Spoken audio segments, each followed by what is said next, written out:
नमस्कार, आप देख रहे हैं पॉलिटिकल आइडिया। मैं हूं प्रदीप कुमार। मित्रों, बिहार में विधानसभा चुनाव परिणाम आने के बाद अब सरकार गठन की प्रक्रिया चल रही है।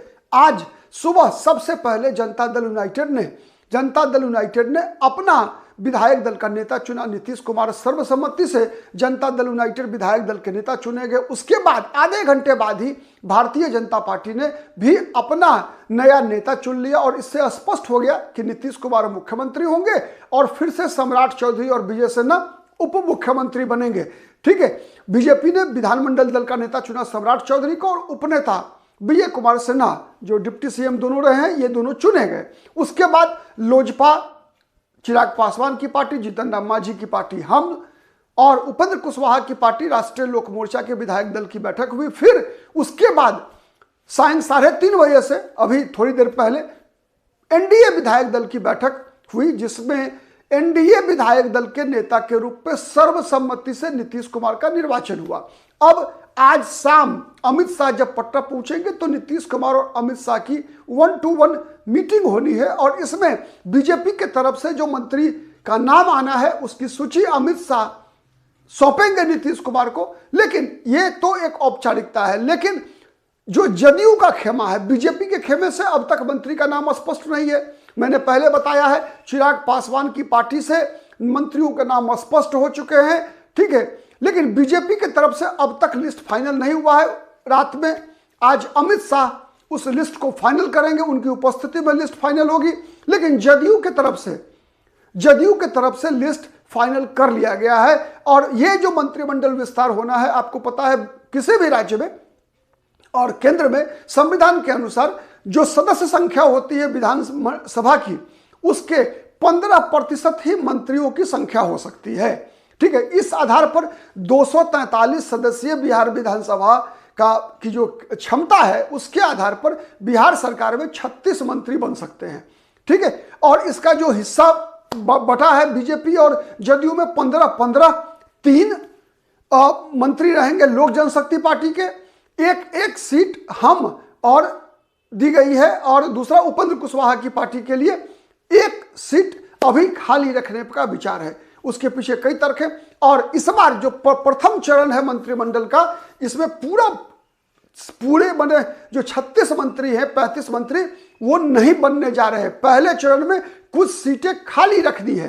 ठीक है, और ये चर्चा है कि लगभग 10 मंत्रियों के पद, 10 से लेकर 12 तक मंत्रियों के पद खाली रखे जाएंगे।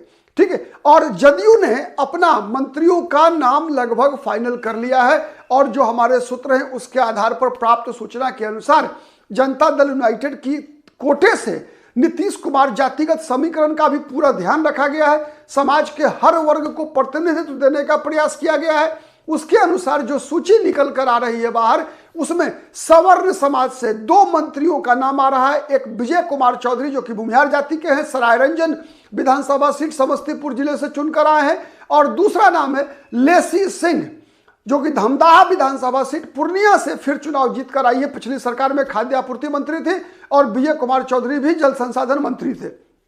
इसके अलावा ओबीसी कैटेगरी से 3 मंत्री के नाम निकल कर आए हैं। एक है सबसे वरिष्ठतम विधायक जो है जनता दल यूनाइटेड में, हरिनारायण सिंह, और उसके बाद विजेंद्र प्रसाद यादव। तो विजेंद्र प्रसाद यादव सबसे लंबे समय से बिहार के ऊर्जा मंत्री रहे, तो उनका नाम आया है मंत्री कैबिनेट मिनिस्टर के रूप में। साथ ही कुर्मी जाति से स्वयं नीतीश कुमार है, तो यादव जाति से विजेंद्र यादव, कुर्मी जाति से श्रवण कुमार का नाम आया है कुर्मी जाति से।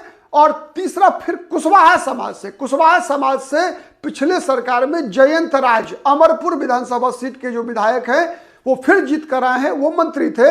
लेकिन इस बार नीतीश कुमार ने फैसला किया है कि उमेश सिंह कुशवाहा जो जदयू के अभी प्रदेश अध्यक्ष महनार विधानसभा सीट से चुनाव जीत कर आए हैं, तो उनको मंत्री बनाने का फैसला किया गया है। इसके अलावा अति पिछड़ा समाज से, आपको पता है अति पिछड़ा समाज नीतीश कुमार का परमानेंट वोट बैंक है, सबसे मजबूत वोट बैंक है, सबसे बड़ी आबादी है अति पिछड़ों की। 2 मंत्री बनाना तय हुआ है। एक है मदन सहनी, पिछली सरकार में भी मंत्री है, इस बार भी वो बहादुरपुर विधानसभा सीट दरभंगा से चुनाव जीत कर आए हैं। मित्रों, मैं एक चीज बताऊं कि इस मंत्रिमंडल के गठन में दोनों माने जो 5 एलाइज है, ये सब मिलकर ये प्रयास है कि जातिगत समीकरण और क्षेत्रीय संतुलन दोनों बरकरार रखा जाए। ठीक है, तो मदन सहनी दरभंगा से आते हैं, बहादुरपुर से चुनाव जीत कर आए हैं, राष्ट्रीय जनता दल के सुप्रीमो लालू प्रसाद यादव के निकटतम मित्रों सहायकों में कह लीजिए, ठीक है, में से एक भोला यादव को चुनाव में हरा कर आए हैं मदन सहनी। ठीक है, तो इनको फिर एक बार मंत्री बनना तय है। इनका दूसरा नाम शीला मंडल और बुलो मंडल के बीच चल रहा था। ठीक है, दोनों के बीच, जो शैलेश कुमार उर्फ बुलो मंडल जो पूर्व में लोकसभा के मेंबर भी रहे हैं भागलपुर से, उनका भी नाम था, शीला मंडल का भी नाम था, लेकिन चूंकि शीला मंडल महिला है और फुलपरास विधानसभा सीट से फिर से चुनाव जीत कर आई है, तो शीला मंडल का महिला के नाम पर जो है उनको और माने उनकी सीट पक्की हो गई है मंत्रिमंडल के गठन में। कल वो भी शपथ लेने वाली है। दलित समाज से, दलित समाज में भी अगर पिछली सरकार में अगर हम देखें तो जदयू कोटे से अशोक चौधरी, पासी जाति से आते हैं, भवन निर्माण मंत्री हैं, नीतीश कुमार के काफी क्लोज हैं, और दूसरा महेश्वर हजारी।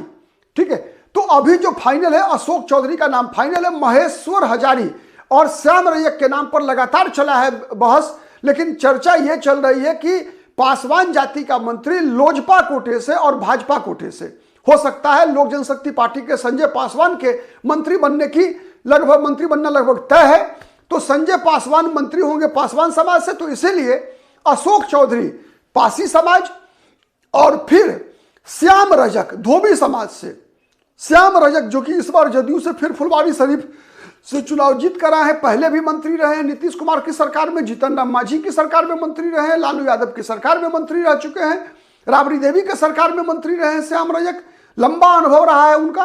तो श्याम रजक के भी मंत्री बनने की पूरी तैयारी है, शपथ लेना तय है अशोक चौधरी और श्याम रजक दलित समाज से।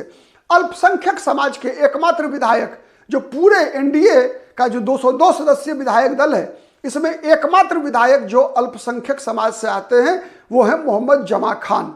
फिर से एक बार चैनपुर विधानसभा सीट से चुनाव जीत कर आए हैं ये।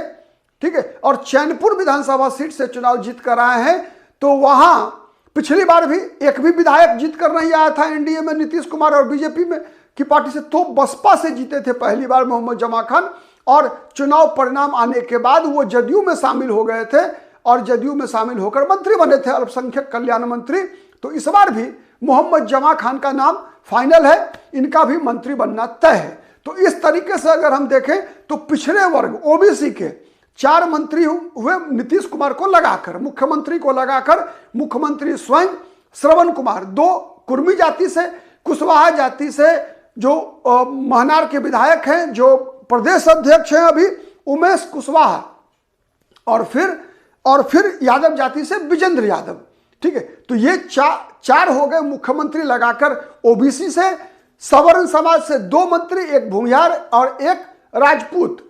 ठीक है, भूमिहार में विजय चौधरी हो गई, राजपूत में हो गई लेसी सिंह, अति पिछड़ा में एक पुरुष एक महिला मदन सहनी सहनी समाज निषाद समाज से, और शीला मंडल धानुक समाज की का प्रतिनिधित्व करेंगी। दलित समाज से अशोक चौधरी, पासी समाज और श्याम रजक धोबी जाति से। ठीक है, तो ये इस पर, और अल्पसंख्यक से जमा खान।